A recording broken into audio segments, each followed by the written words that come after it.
went down there, they really wanted to see how far they could get, and they couldn't get very far. They didn't have the right tools to dig out. The Bureau of Prisons had poured concrete around the pipes, and they were caught. Jim went to solitary for 19 days in the hole and spent nearly 1 year in one of those normal-looking cells in D block. Not the hole, but on the second tier of D block. He would say later that that time in D block gave him a lot of time for contemplation, and he was able to think about what he was doing. It's like hitting rock bottom, and you finally, it kind of hits you. It's like, what am I doing? You know, like that.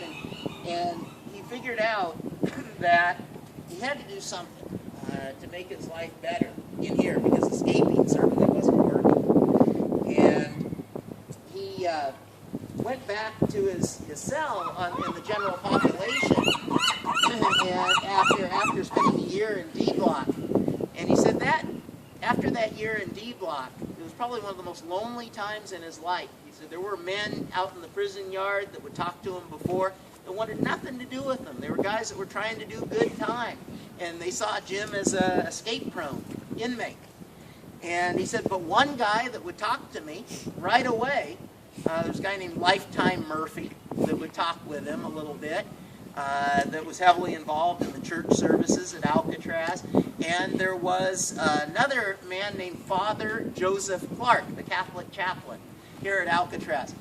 Father Clark would talk to Jim in the yard, and they wouldn't talk about religious things so much. They'd talk about baseball and things that Jim was interested in at the time. But Father Clark was trying to reach Jim Quillen and figure out, you know, what was going on with his family. And it turns out that he asked Jim, he says, is it okay if I try to get in touch with your father?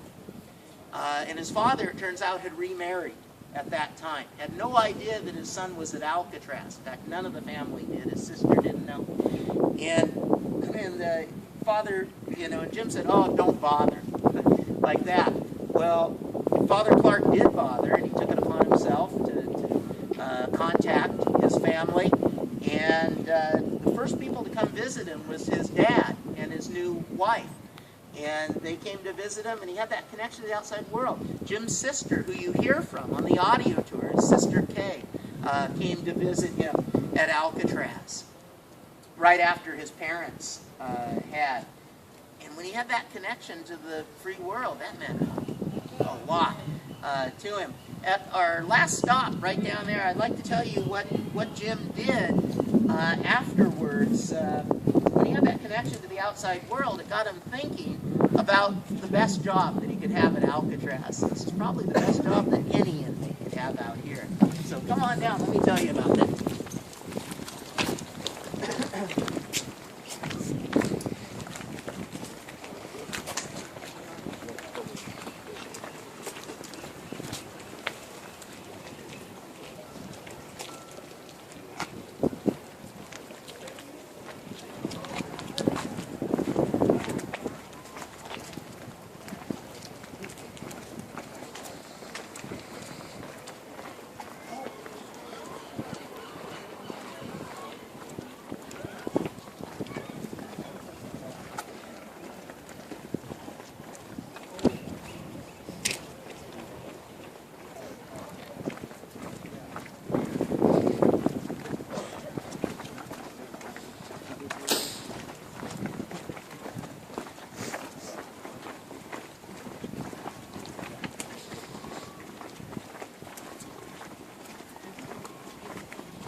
So my colleague likes to say that, you know, really when it comes down to it, Jim Quillen had a lot of trust issues.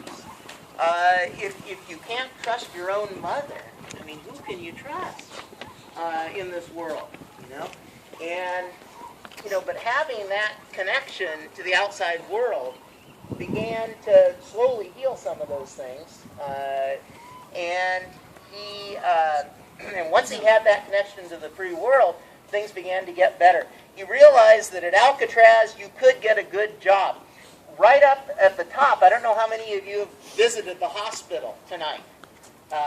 Jim got a great job in the hospital. He was an orderly in the hospital, but he learned all he could about the medical field.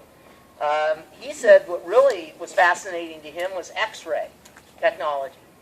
And he actually got to learn a little bit about the X-ray table and the machinery in the X-ray area in the hospital at Alcatraz.